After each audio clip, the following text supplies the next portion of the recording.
ଆପଣମାନଙ୍କୁ ସ୍ୱାଗତ ଜଣାଉଛି ଆପଣମାନଙ୍କର ପ୍ରିୟ YouTube channel all in one. ବନ୍ଧୁମାନେ ଦେଖନ୍ତୁ, ଏ ଦୃଶ୍ୟ ହେଉଛି ଗତକାଲିର ରାଜଧାନୀର, ଯେଉଁଥିରେ କି ଆପଣମାନେ ଯଦି ଦେଖିବେ ଆପଣଙ୍କର ସକାଳର ଖବର ହୋଇପାରେ, ପ୍ରମେୟ ହୋଇପାରେ, ସମାଜ ହୋଇପାରେ, ସମ୍ବାଦ ହୋଇପାରେ, ପ୍ରଗତିବାଦୀ ହୋଇପାରେ, ଧରିତ୍ରୀ ହୋଇପାରେ, ଓଡ଼ିଶାରେ ଯେକୌଣସି ପ୍ରିଣ୍ଟିଂ ମିଡ଼ିଆ ଉଠାନ୍ତୁ ବା ଯେକୌଣସି ଇଲେକ୍ଟ୍ରୋନିକ୍ସ ମିଡ଼ିଆ ଉଠାନ୍ତୁ, ସବୁ ଜାଗାରେ ଆଜି କେବଳ ଗୋଟିଏ କଥା, ନିର୍ବାଚନ ପ୍ରତିଶ୍ରୁତି ଭୁଲିଗଲେ କି ରାଜ୍ୟ ସରକାର। ଯେଉଁଥିରେ ଆପଣମାନେ ଯଦି ଦେଖିବେ ଗତକାଲି ଲୟାର ପିଏମ୍ଜିରେ ଆପଣମାନେ ଯଦି ଦେଖିବେ ଭୁବନେଶ୍ୱର ଛାତି ଉପରେ ମାନ୍ୟବର ଯିଏକି ରହିଛନ୍ତି ମୁଖ୍ୟମନ୍ତ୍ରୀ, ପୂର୍ବତନ ମୁଖ୍ୟମନ୍ତ୍ରୀ ଆପଣମାନେ ଜାଣନ୍ତି ନବୀନ ପଟ୍ଟନାୟକ ଯେଉଁ ପ୍ରତିଶ୍ରୁତି ଦେଇଥିଲେ ଏବଂ ପରବର୍ତ୍ତୀ ଅବସ୍ଥାରେ ହଠାତ୍ ଉପରେ ସରକାରଙ୍କର ପରିବର୍ତ୍ତନ, ଭାରତୀୟ ଜନତା ପାର୍ଟିର ଡବଲ ଇଞ୍ଜିନ୍ ସରକାର ମଧ୍ୟରେ ଆପଣମାନେ ଜାଣିଥିବେ ମୋହନ ଚରଣ ମାଝୀ ସରକାର। ଏ ତମାମ ଘଟଣା ମଧ୍ୟରେ କାଲି ଆପଣମାନେ ଯଦି ଦେଖିବେ ଅଲ୍ ଓଡ଼ିଶା ଅଙ୍ଗନବାଡ଼ି ଆସୋସିଏସନ୍ ବା ସମସ୍ତ ଯଦି ଦେଖିବେ ଜିଲ୍ଲାର ଅଙ୍ଗନବାଡ଼ି କର୍ମଚାରୀ, ସହାୟିକା ସମସ୍ତେ ରାଜଧାନୀରେ ଉପସ୍ଥିତ ଥିଲେ ଏବଂ କେମିତି ସମାବେଶ ହେଇଛି ଆପଣମାନେ ସମସ୍ତେ ଦେଖିପାରୁଛନ୍ତି। ନିର୍ବାଚନ ପ୍ରତିଶ୍ରୁତି ଭୁଲିଗଲେ କି ସରକାର, ଯେଉଁଥିରେ ମୁଁ ଆପଣମାନଙ୍କୁ ଦେଖାଉଛି। ଦେଖନ୍ତୁ, ଆପଣଙ୍କର ଅବସର ବୟସ ସୀମା 65 କଥା ହେଇପାରେ। ବିଶେଷ କରି ଯଦି ଆପଣମାନେ ଦେଖିବେ 26,000 ଟଙ୍କା ଯେଉଁ ଆପଣମାନେ ଜାଣନ୍ତି ଦାବି କରାଯାଇଥିଲା, ତା ସହିତ ମାର୍କେଟର ଯେଉଁ ଅଣ୍ଡା ଦର 8 ଟଙ୍କା କିନ୍ତୁ ମାତ୍ର 5 ଟଙ୍କା ମିଳୁଛି ଏବଂ ତମାମ ଘଟଣା ମଧ୍ୟରେ ଯେଉଁ ଅନରିୟମ ବା ଭତ୍ତା ମିଳୁଛି ତାକୁ ବୃଦ୍ଧି ସହିତ ସ୍ଥାୟୀ ନିଯୁକ୍ତି ହୋଇପାରେ।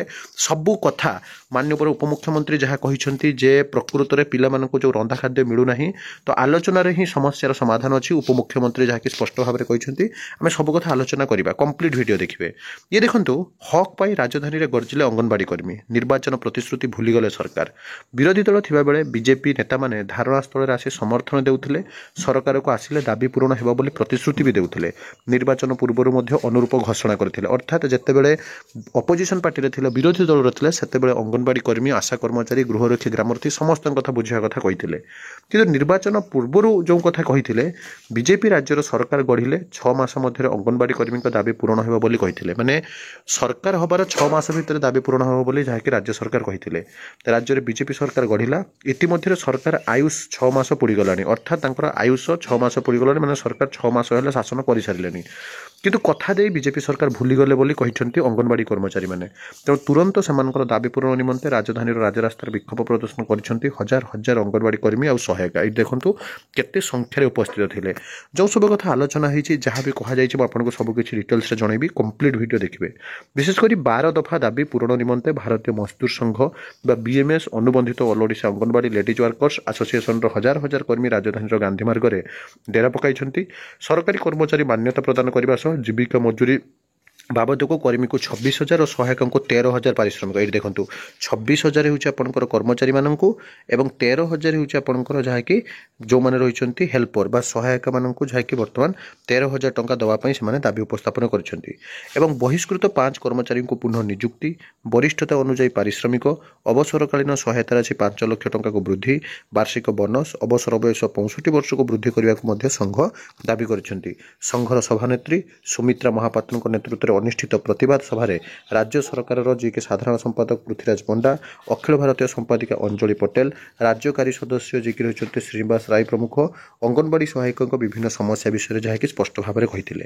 ଏବଂ ଯେଉଁଥିରେ ଆପଣମାନେ ଏଇଠି ଦେଖିବେ ଯେ ମିଶନ ଶକ୍ତି ଯେଉଁଟା ଆପଣଙ୍କର ରହିଛି, ଆପଣମାନେ ଜାଣନ୍ତି ଆନ୍ଦୋଳନକୁ ସପ୍ତାହେ ପୁରିନି, ରାଜ୍ୟ ସରକାରଙ୍କୁ ପୁଣି ଘେରିଲେ ଅଙ୍ଗନବାଡ଼ି କର୍ମଚାରୀ, ପିଲାମାନଙ୍କୁ ରନ୍ଧା ଖାଦ୍ୟ କେନ୍ଦ୍ରରେ ଝୁଲୁଛି ତାଲା, ଆଲୋଚନାରେ ସମସ୍ୟା ବୋଲି ମାନ୍ୟବର ଉପମୁଖ୍ୟମନ୍ତ୍ରୀ କହିଛନ୍ତି।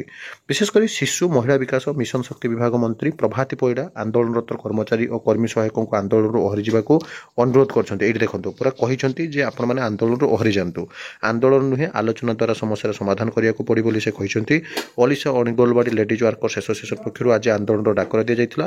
ହଜାର ହଜାର କର୍ମୀ ଓ ସହାୟିକାମାନେ ଲୟାର ପିଏମ୍ଜିରେ ଠୁଳ ହୋଇଥିଲେ। ଏବଂ ଏଇଠି ଆପଣ ଦେଖନ୍ତୁ ଅଙ୍ଗନବାଡ଼ି ପିଲାଙ୍କ ଜଳଖିଆ ବାବଦକୁ ମାତ୍ର 7 ଟଙ୍କା 14 ପଇସା ଦେଉଛନ୍ତି। ମୋହରଗ ଦୁନିଆରେ ଯଦି ଆପଣ ଦେଖିବେ ସମୁଦ୍ରକୁ ସଂଖ୍ୟା, ମାର୍କେଟରେ ଅଣ୍ଡା 8 ଟଙ୍କା ବେଳେ ସରକାର ଦେଉଛନ୍ତି 5 ଟଙ୍କା, ଆମେ ସରକାରଙ୍କୁ 20 ଟଙ୍କା ଦେଉଛୁ। ଏତିକି ଟଙ୍କାରେ ଜଳଖିଆ ଓ ଖାଦ୍ୟ ପ୍ରସ୍ତୁତ କରି ପିଲାଙ୍କୁ ଥରେ ଖାଇବାକୁ ବୋଲି ସରକାର ଆହ୍ୱାନ ଦେଇଛନ୍ତି। ଅଙ୍ଗନବାଡ଼ି କର୍ମୀ ଓ ସରକାରୀ କର୍ମଚାରୀମାନେ ମାନ୍ୟତା, ପାରିଶ୍ରମିକ ବୃଦ୍ଧି ସବୁ ସହିତ ଯଦି ଦେଖିବେ ସେମାନଙ୍କର ଯେଉଁ ଅବସର ବୟସ ସୀମା 65 ବର୍ଷ କରିବା ପାଇଁ ଯାହାକି ବର୍ତ୍ତମାନ ସମୟରେ ଦାବି କରିଛନ୍ତି। এবং বর্ତ୍ତମାନର ସରକାର ମୁଖ୍ୟମନ୍ତ୍ରୀ ହୁଅନ୍ତୁ ଉପମୁଖ୍ୟମନ୍ତ୍ରୀ ହୁଅନ୍ତୁ ନିଜେ ଶିଶୁ ବିକାଶ ମହିଳା ମନ୍ତ୍ରୀ ଦାୟିତ୍ୱରେ ଅଛନ୍ତି। ଆଲୋଚନା ମାଧ୍ୟମରେ କେମିତି ସମସ୍ତଙ୍କର ଦରମା ବୃଦ୍ଧି ହେବ ସରକାର ସେ ପ୍ରତି ଗୁରୁତ୍ୱ ଦେଇଛନ୍ତି ଏବଂ ଦରମା ନିଶ୍ଚିତ ରୂପରେ ବଢ଼ିବ।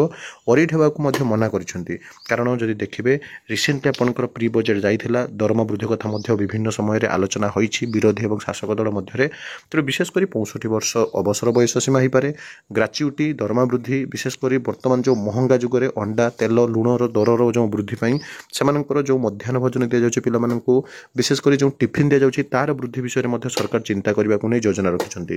ତ ବାକି ରହିଲା ଯେ ଆଗାମୀ ଦିନରେ ବଡ଼ଦିନ ଅଛି। ଅଲରେଡ଼ି ଆପଣମାନେ ଦେଖିଥିବେ ବଡ଼ଦିନ ଭେଟି ମିଳିସାରିଛି ଆପଣଙ୍କର ହାବିଲଦାର କନେଷ୍ଟବଳ ଆଉ ସିପାହୀଙ୍କୁ ପୋଷାକ ଭତ୍ତା 10,000 ଟଙ୍କା ସାଙ୍ଗକୁ 1,000 ଟଙ୍କା ମୋଟରସାଇକେଲ ଭତ୍ତା ମଧ୍ୟ ସରକାର ଦେଇଛନ୍ତି। ତେଣୁ ଅଙ୍ଗନବାଡ଼ି କର୍ମଚାରୀମାନଙ୍କ ପାଇଁ ମଧ୍ୟ ଖୁସି ଖବର ବହୁତ ଜଲ୍ଦି ଆସୁଛି। এই ଆନ୍ଦୋଳନ କେବେ ବେକାର ଯାଇନାହିଁ, ସରକାର ନିଶ୍ଚିନ୍ତ ଭାବରେ ଅବଗତ ଅଛନ୍ତି। ଡେଫିନେଟଲି ଆପଣଙ୍କର ଦରମା ବୃଦ୍ଧି ହେବ। ଏଇଭଳି ସବୁବେଳେ ଅଥେଣ୍ଟିକ୍ ଜେନ୍ୟୁନ୍ ଟ୍ରଷ୍ଟେବଲ୍ ଇନଫର୍ମେସନ୍ ପାଇଁ ଚ୍ୟାନେଲକୁ ସବସ୍କ୍ରାଇବ୍ ଲାଇକ୍ ସେୟାର କରନ୍ତୁ। ବିଦାୟ ଦିଅନ୍ତୁ ଏକ ନୂଆ ଭିଡ଼ିଓ ସହିତ ପୁଣି ଥରେ ଆପଣମାନଙ୍କ ପାଖକୁ ଆସିବି। ବନ୍ଦେ ଉତ୍କଳ ଜନନୀ।